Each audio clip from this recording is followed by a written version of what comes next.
हम जो श्रीमद् भगवद गीता आपके लिए प्रस्तुत कर रहे हैं, उसे तैयार करने और आप तक पहुंचाने में अत्यधिक समय, श्रद्धा और मेहनत लगती है। आपसे विनम्र निवेदन है कि चैनल को सब्सक्राइब करें, वीडियो को लाइक करें और कमेंट में जय श्री कृष्णा लिखें, जिससे हमें ये प्रेरणा मिले कि आप हमारे साथ हैं। आपका एक छोटा सा सहयोग हमारे लिए बहुत बड़ा संबल है, जिससे हम और अधिक श्रद्धा से कार्य करें और आपके जीवन में आध्यात्मिक ज्ञान, सकारात्मकता और शांति का संचार कर सकें। हर रोज सुबह शाम काम करते हुए इस वीडियो को जरूर चलाएं और श्रीमद् भगवद गीता के इस दिव्य ज्ञान से अपने जीवन में सकारात्मक परिवर्तन लाएं। सारेगामा कारवा मिनी भक्ति।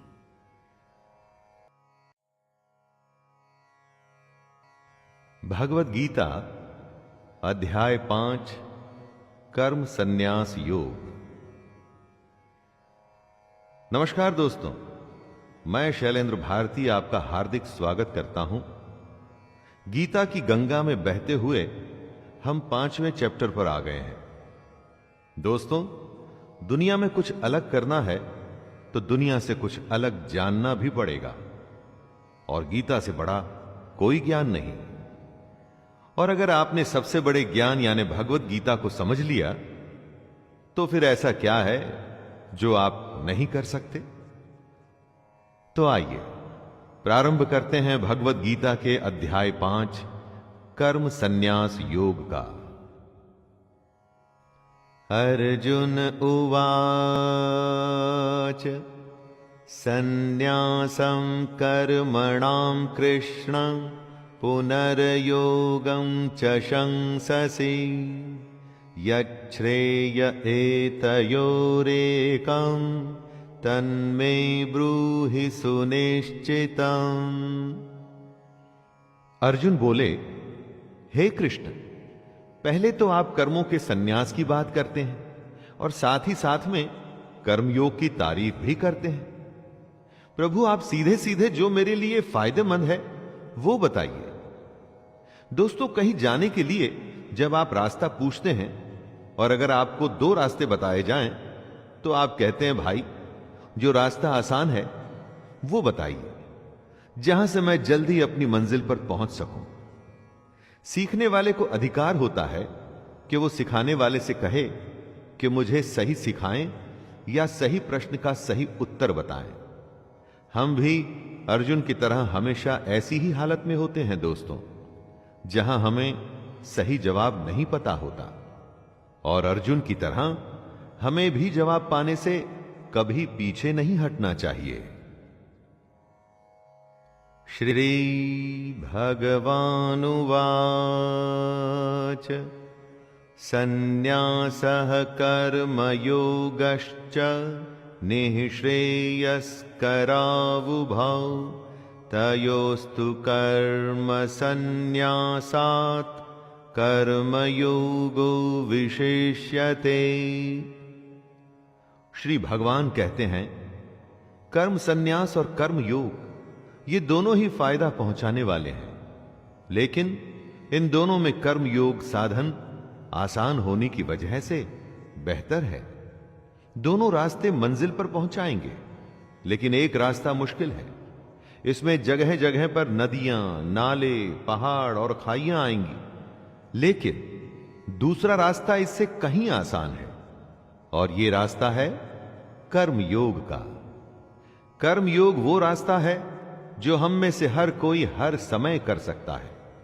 इसके लिए कोई खास बड़ी तैयारी नहीं करनी होती दोस्तों, बस अपनी रोजमर्रा की जिंदगी को निष्ठा और कर्तव्य के साथ जीना होता है। ज्ञेयः स नित्य सन्न्यासी यो न द्वेष्टि न कांक्षति निर्द्वंद्वो हि महाबाहो सुखं बंधात् प्रमुच्यते। हे अर्जुन, जो पुरुष न किसी से जलन रखता है और ना ही किसी वस्तु को पाने की इच्छा रखता है, ऐसे कर्म योगी को सन्यासी समझना चाहिए, क्योंकि ऐसे लोग जो मोह और क्रोध से छूट जाते हैं, ऐसे लोग संसार के बंधन से मुक्त हो जाते हैं। उन्हें या तो कुछ पाने की इच्छा होती है, जैसे धन, शोहरत, या ऐसी हालत जिससे आप नफरत करते हैं और निकलना भी चाहते हैं। जब इस तरह के दुनिया के बंधन में फंसे होते हैं तो और कुछ नहीं कर पाते, बस फंसते ही चले जाते हैं। लेकिन जैसा कृष्ण कह रहे हैं, अगर आप दोनों को छोड़ सकें, ना ही इच्छा हो और ना ही किसी के लिए नफरत, तो आप ऐसे कर्म योगी हैं जिसको सच्चा सन्यासी माना जाएगा। सांख्य योगौ पृथक बालाः प्रवदन्ति न पंडिताः एकमप्यास्थितः सम्यक् उभयोर्विन्दते फलम्। कुछ लोग ऐसा मानते हैं कि सन्यास और कर्म योग से अलग अलग फल मिलता है। कृष्ण ऐसे लोगों को मूर्ख बता रहे हैं। दोनों दो अलग रास्ते हैं दोस्तों। जिसकी डेस्टिनेशन है वो परमात्मा, जिसमें हमें एक दिन मिल जाना है। सन्यासी उसे मत मानिए जो गेरुए कपड़ों में दुनिया को छोड़ भिक्षा मांग के जिंदा रहता है।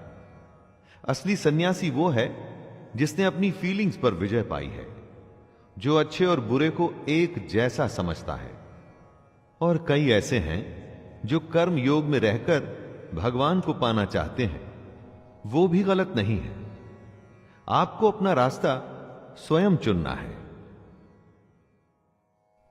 यत् सांख्यैः प्राप्यते स्थानं तद्योगैरपि गम्यते एकं सांख्यं च योगं च यः पश्यति स पश्यति। परम धाम यानी सदगति, फाइनल डेस्टिनेशन, ज्ञान योगियों को भी प्राप्त होता है और कर्म योगियों को भी। इसलिए समझदार को ज्ञान योग और कर्म योग को एक ही समझना चाहिए। कृष्ण ये बात उनके लिए कह रहे हैं जो जगह जगह ज्ञान दिए फिरते हैं कि हर समय भगवान की पूजा करो, पूजा करो और कोई काम मत करो। ये पाखंड है दोस्तों। जैसे ज्ञान योग एक रास्ता है, वैसे ही कर्म योग से भी आप मंजिल को पा सकते हैं। इसमें ध्यान देने की बात यह है कि कृष्ण कभी भी परिवार को छोड़ने की या अपने कर्तव्य को छोड़ने की बात नहीं करते।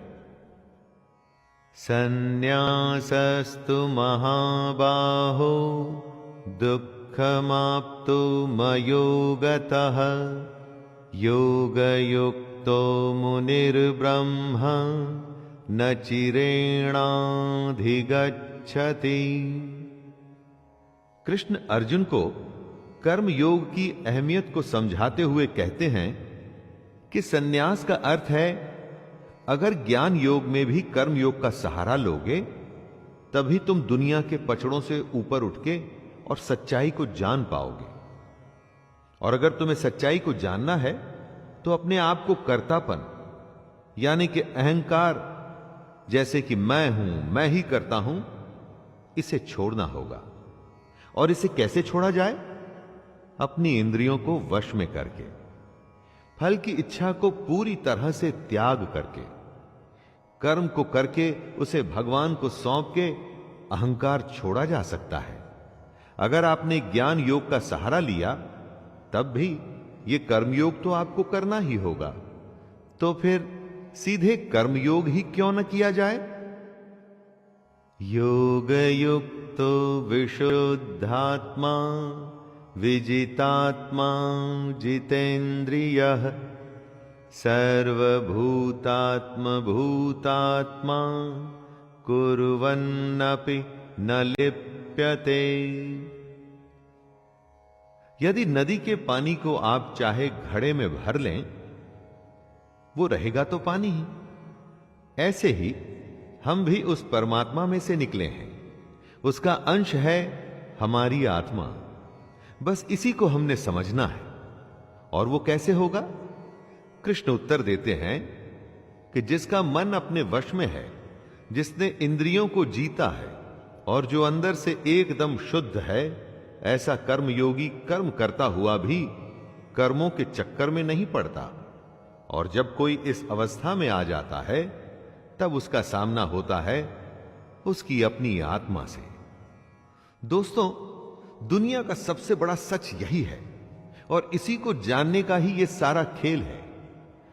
और यही बात कृष्ण अलग अलग तरीके से समझा रहे हैं। नैव किंचित करोमीति युक्तो मन्येत तत्त्ववित् पश्यन् शृण्वन् स्पृशन् जिघ्रन् नश्नन् गच्छन् स्वपन् श्वसन् प्रलपन् विसृजन् गृह्णन् नुन्मिषन् निमिषन्नपि इन्द्रियाणीन्द्रियार्थेषु वर्तन्त इति धारयन्। जो सच्चाई को जान चुका है, जिसे ज्ञान प्राप्त है, वो सांख्य योगी देखता है, सुनता है, स्पर्श करता है, सूंघता है, खाना खाता है, सोता है, सांस लेता है, बोलता है, सब कुछ करता है जो मैं और आप करते हैं। लेकिन उस ज्ञानी और हम सब में एक बहुत बड़ा फर्क है दोस्तों। वो ये कि सब कुछ करते हुए भी वो जान रहा है कि ये वो नहीं, कोई और कर रहा है। वो खुद को इस सब को करने वाला नहीं मानता, वो इस सब के पीछे ईश्वर को मानता है। अपना हर कर्म वो भगवान को सौंप देता है। हम ये समझते हैं कि हम अपनी दुनिया को चलाने वाले स्वयं हैं, परंतु यही फर्क है हम में और ज्ञानी में।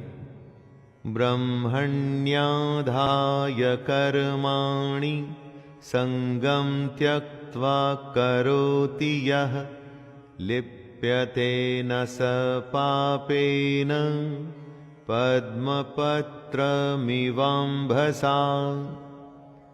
कमल के फूल को ध्यान से देखिएगा दोस्तों।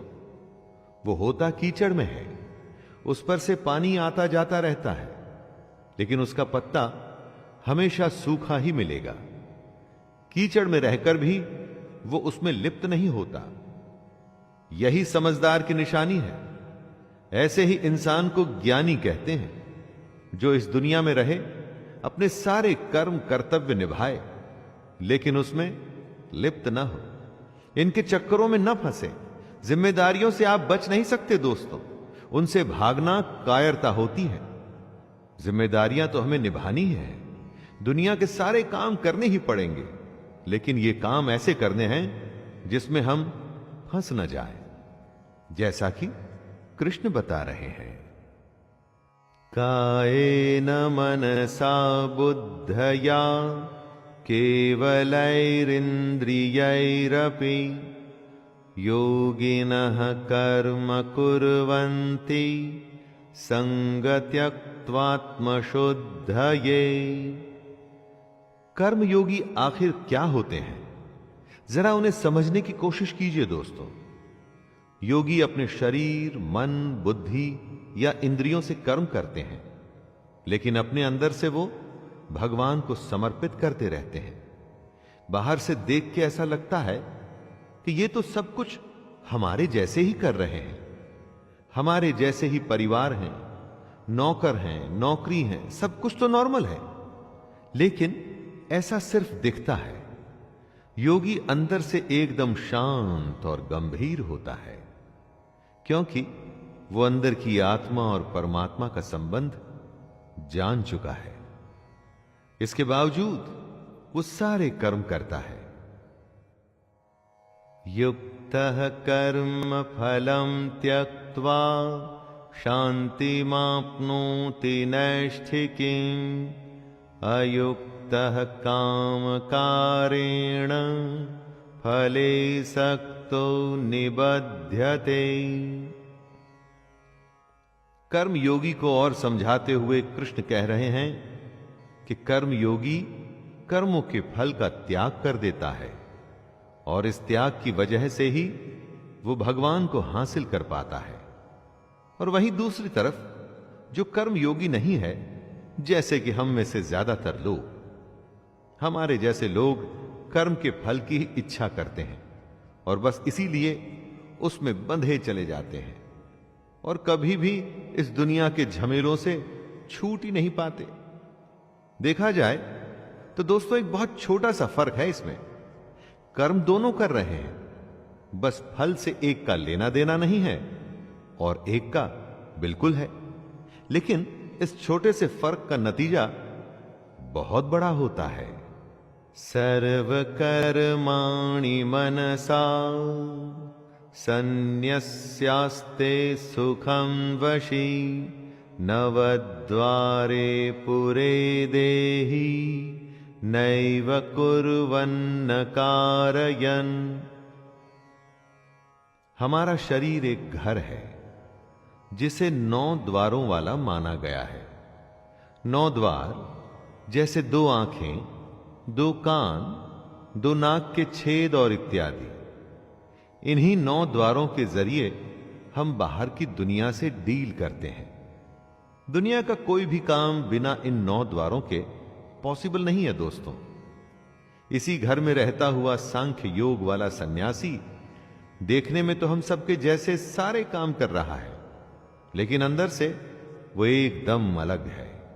उसके अंदर का सब कुछ भगवान से जुड़ चुका है और इसीलिए वो असल में कुछ नहीं कर रहा। वो कर्म में अकर्म को समझ चुका है। खुद को बस जैसे एक माध्यम मान के वो परमात्मा का काम कर रहा है। न कर्तृत्वं न कर्माणि लोकस्य सृजति प्रभुः न कर्म फल संयोगम स्वभावस्तु प्रवर्तते। आदमी का एक तो होता है स्वभाव और एक होती है उसकी प्रकृति। प्रकृति का जैसा असर आपके स्वभाव पर पड़ता है, आप वैसे ही बर्ताव करते हैं। परमेश्वर न तो आपके कर्तापन की, न कर्मों की और न कर्म फल के संयोग की रचना करता है। इन सबका संयोग आपके स्वभाव की वजह से होता है। आपका स्वभाव विकृत है या विकसित है, इस पर ही डिपेंड करता है कि आप क्या करेंगे। आपके करने पर कौन सा कर्म होगा और उस कर्म के अनुसार आपको क्या फल मिलेगा। इस सब के लिए खुद को ही जिम्मेदार मानिए दोस्तों। ऐसा मत सोचिएगा कि मैंने तो मेहनत की थी लेकिन भगवान ने ही फल नहीं दिया। न दत्ते कस्यचित् पापं न चैव सुकृतं विभुः अज्ञानेनावृतं ज्ञानं तेन मुह्यन्ति जन्तवः। सब कुछ हमारे अंदर है, बस उसे हमारे सामने लाने की देरी भर होती है। उससे 1 to 1 करने की जरूरत होती है दोस्तों। भगवान न किसी के पाप कर्म को और न किसी के शुभ कर्म को ग्रहण करता है। पाप हो या पुण्य, ये तो आपके ही हैं, तो भगवान का इसमें क्या लेना देना। आप अपने स्वभाव, अपने नेचर के चलते जिस तरह के कर्म करते हैं, उसका नतीजा ही पाप या पुण्य होता है। आपके खुद के अंदर ज्ञान है, लेकिन वो अज्ञान के द्वारा ढका हुआ है। उसी के चलते सारे बुरे काम होते हैं। अगर आप उसे पहचान जाएंगे तो उसके बाद सिर्फ अच्छा ही अच्छा होगा।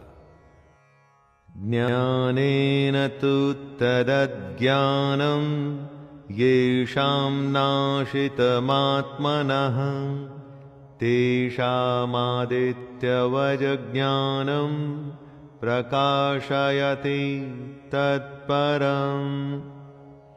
जब अंधेरा होता है तो कुछ नहीं दिखता और प्रकाश होते ही सब कुछ प्रकट हो जाता है। इसी तरह हमारे अंदर के अज्ञान के साथ भी होता है। जैसे ही हमें परमात्मा की सच्चाई समझ में आती है, जैसे ही हम ये समझते हैं कि हमारे अंदर की आत्मा उसी परमात्मा का एक अंश है, वैसे ही एकदम से उजाला होता है। यह उजाला एक नए सूरज के उदय के समान ही होता है। दोस्तों, सबसे बड़ी बात है कि हम अपने आप को सबसे बड़ा ज्ञानी मानते हैं, समझते हैं कि हमें सब पता है। वो गलत है।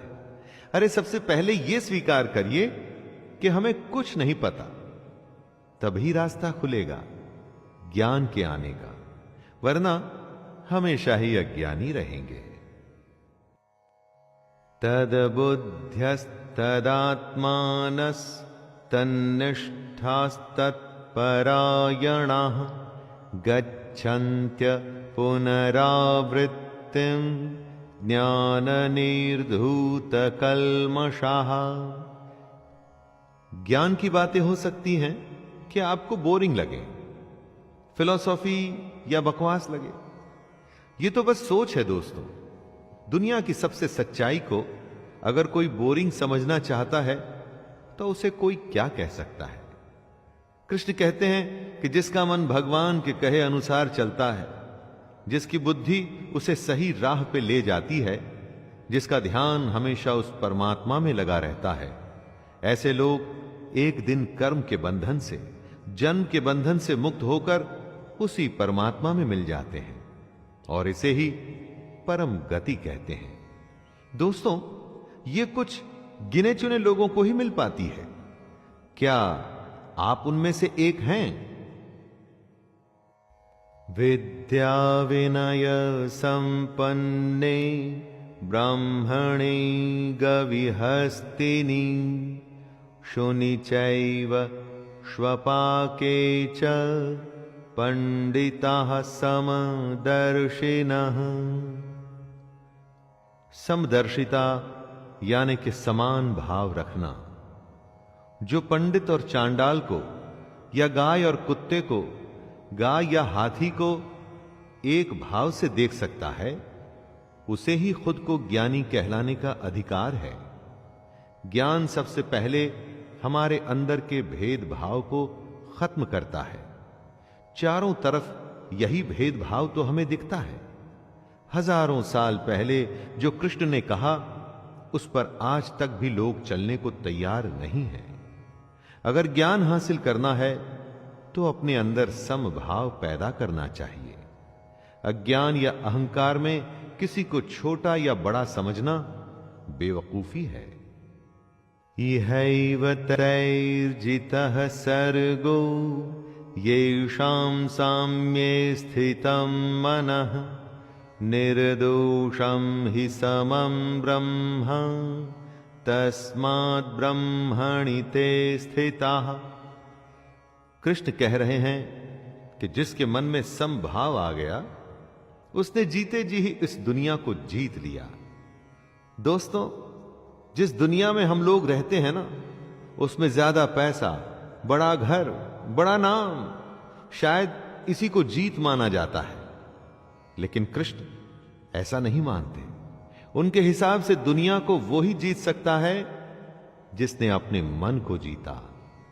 मन के जीतने पर ही समभाव की सिचुएशन आ सकती है। वो पैसा किस काम का जो आपके मन में लोगों के प्रति भेदभाव को खत्म नहीं कर सकता। इसीलिए समभाव ही ब्रह्म की स्थिति होती है। न प्रहृष्येत् प्रियं प्राप्त। हम जो श्रीमद् भगवद गीता आपके लिए प्रस्तुत कर रहे हैं, उसे तैयार करने और आप तक पहुंचाने में अत्यधिक समय, श्रद्धा और मेहनत लगती है। आपसे विनम्र निवेदन है कि चैनल को सब्सक्राइब करें, वीडियो को लाइक करें और कमेंट में जय श्री कृष्णा लिखें, जिससे हमें ये प्रेरणा मिले कि आप हमारे साथ हैं। आपका एक छोटा सा सहयोग हमारे लिए बहुत बड़ा संबल है, जिससे हम और अधिक श्रद्धा से कार्य करें और आपके जीवन में आध्यात्मिक ज्ञान, सकारात्मकता और शांति का संचार कर सकें। हर रोज सुबह शाम काम करते हुए इस वीडियो को जरूर चलाएं और श्रीमद् भगवद गीता के इस दिव्य ज्ञान से अपने जीवन में सकारात्मक परिवर्तन लाएं। न प्रहृष्येत् प्रियं प्राप्य नो द्विजेत् प्राप्य च प्रियं स्थिरबुद्धिरसम्मूढो ब्रह्मविद् ब्रह्मणि स्थितः। जो पुरुष अच्छा होने पर खुश न हो, बुरा होने पर परेशान न हो, उसे ही स्थिर बुद्धि और संशय रहित माना जा सकता है। स्थिर बुद्धि का मतलब हुआ जिसकी बुद्धि स्थिर है। कठिन हालात में जब फैसला लेना पड़ता है, उस समय आपकी बुद्धि अगर स्थिर होगी तो फैसला जल्दी और सही लिया जाएगा, और अगर विचलित होगी तो यहां वहां भागेगी तो फैसला भी देरी से और गलत आएगा। स्थिर बुद्धि ही आपके मन के संशय और शक को भी दूर करती है, और तभी आप बनते हैं संशय रहित, यानी डाउटलेस। दोस्तों, मन से शंका अगर दूर हो जाए तो निश्चय की स्थिति आती है। बाह्यस्पर्शेष्वसक्तात्मा विन्द्यत्यात्मनि यत् सुखं स ब्रह्मयोगयुक्तात्मा सुखमक्षयमश्नुते। धन धान्य, खाना, अपनों का प्यार, महंगी चीजें, ये सब बहुत ही आनंद देती हैं। दुनिया की चीजों का मजा ही कुछ अलग है। इसीलिए तो हम हमेशा इन्हीं बाहरी चीजों को हासिल करने में लगे रहते हैं। अब अगर आपको यह बताया जाए कि कुछ ऐसा भी है जो इन सबसे सैकड़ों हजारों गुना ज्यादा आनंददायक है, तो दोस्तों क्या आप उसे हासिल करने की कोशिश करेंगे? जी हां, भगवान कृष्ण की भगवत गीता वही बता रही है। बाहर की चीजों से ज्यादा, जिसे अपने अंदर की बातों से ज्यादा आनंद आता है, सच्चा ज्ञानी वही है। उसी ज्ञानी को ऐसे आनंद का अनुभव हो सकता है जिसके बारे में हम और आप सोच भी नहीं सकते। ये ही संस्पर्शजा भोगा दुःखयोनय एव ते आद्यन्तवन्तः कौन्तेय न तेषु रमते बुधः। आंखें देखती हैं, कान सुनते हैं, जीभ स्वाद बताती है, त्वचा स्पर्श करती है। इन्हीं इंद्रियों और उनके विषयों के भोग से हमें आनंद की प्राप्ति होती है। इन्हीं सब से हमें सुख मिलता है। एकदम गलत, जी हां, एकदम गलत। हम ऐसा समझते हैं कि इन सब इंद्रियों के भोग से हमें सुख मिल रहा है। ना, कृष्ण बता रहे हैं कि असल में ये सब इंद्रियों का भोग ही हमारे सारे दुखों का कारण है। इसको टेस्ट करने का भी एक सिंपल टेस्ट कृष्ण बताते हैं। कुछ अच्छा खाने का स्वाद तभी तक है जब तक आप खा रहे हैं। कुछ अच्छा सुनना भी थोड़ी देर तक ही आनंद देता है।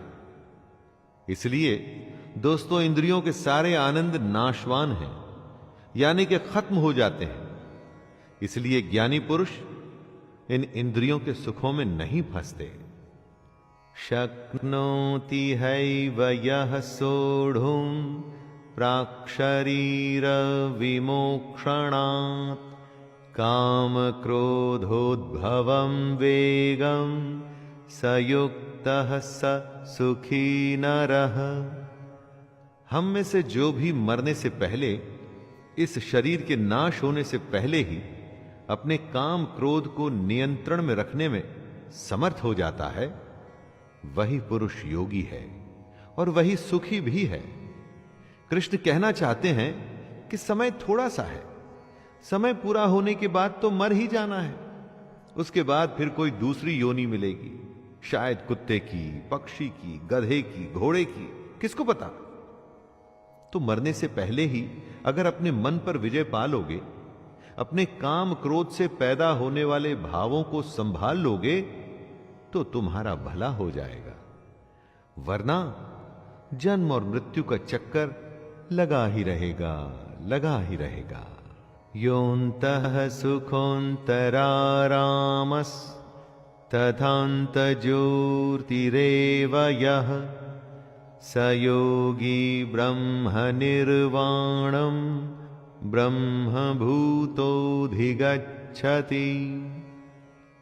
जो बाहर के सुखों को छोड़ और इंद्रियों के आनंद से बाहर निकलकर अपने अंदर झांकता है, जो अपने अंदर की आत्मा को पहचान कर उसमें ही खुश रहता है, जो अपनी आत्मा की सच्चाई में ही ज्ञान ढूंढता है, भगवान कृष्ण उसे ज्ञानी मानते हैं।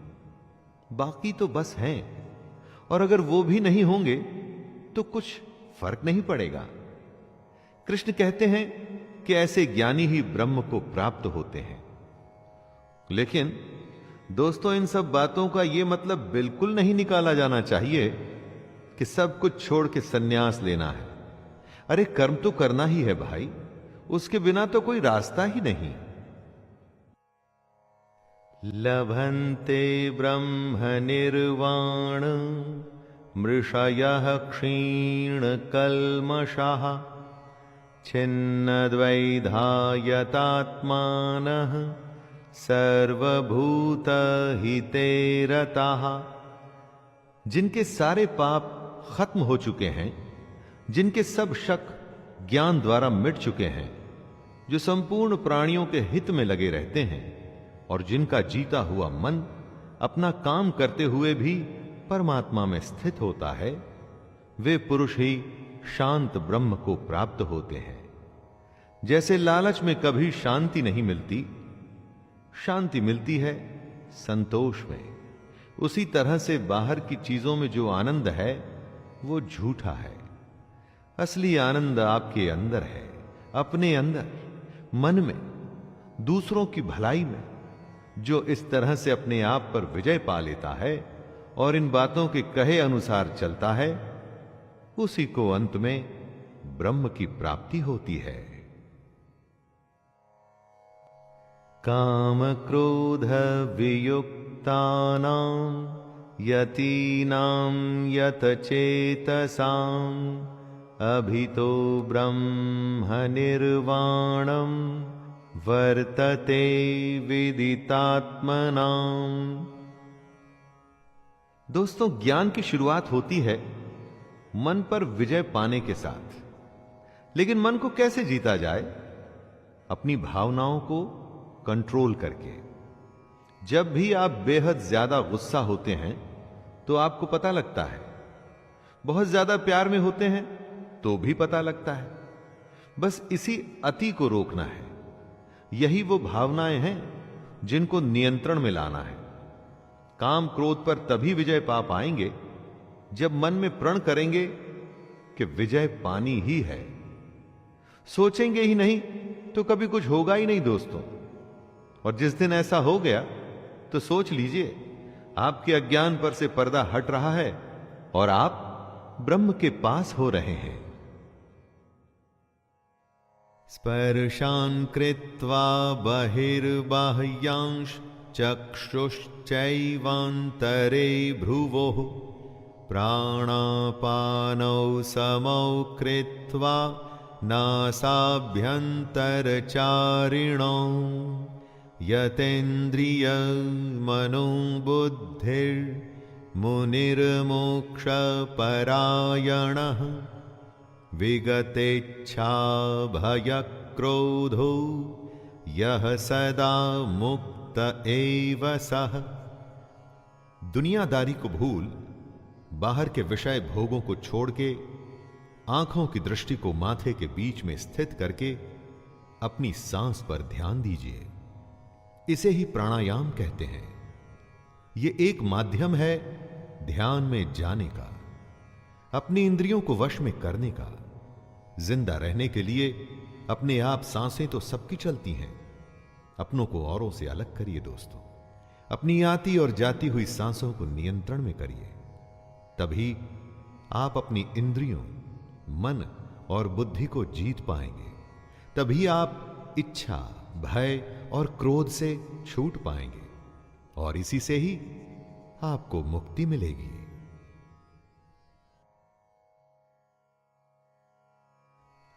भोक्तारं यज्ञतपसां सर्वलोकमहेश्वरं सुहृदं सर्वभूतानां ज्ञात्वा मां शान्तिमृच्छति। अपने कहे पर चलने वाले को कृष्ण अपना भक्त मानते हैं, जो उन्हें बहुत प्रिय है। वो कहते हैं कि जो यज्ञ करता है और सैक्रिफाइस करके मेरे कहे पर चलता है, अपने कर्तव्यों का सच्चे मन से पालन करता है, वो एक दिन मुझे ही प्राप्त होता है और मैं उसे प्राप्त होता हूं। दोस्तों, कृष्ण को आप भगवान भी मान सकते हैं या उन्हें आप शांति भी मान सकते हैं। उनके कहे पर चलने में हो सकता है आपको भगवान मिले या हो सकता है आपको शांति मिले, और इन दोनों अवस्थाओं में कोई फर्क नहीं है। जिस दिन भगवान की सच्चाई मिल जाती है, उससे बड़ी शांति और कोई हो ही नहीं सकती। तो दोस्तों, ये था अध्याय 5। इसमें कृष्ण ने अर्जुन की दुविधा को दूर करते हुए बताया कि सन्यास योग और कर्म योग दोनों ही रास्ते भगवान की ओर ले जाते हैं, लेकिन कर्म योग कुछ विशेष है। इस दुनिया और उस दुनिया के बीच की कड़ी है ये भगवत गीता। तो दोस्तों, अध्याय 6 में फिर से मुलाकात होगी। तब तक के लिए अपने दोस्त शैलेंद्र भारती को आज्ञा दीजिए। जय श्री कृष्ण।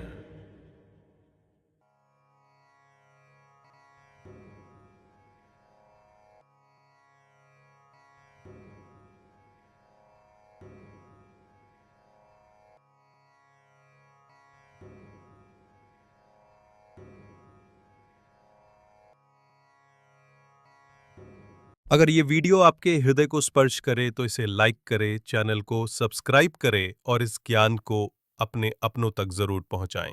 आपका एक छोटा सा प्रयास किसी का जीवन बदल सकता है। श्री कृष्ण की वाणी को जन जन तक पहुंचाने में अपना अमूल्य योगदान जरूर दें।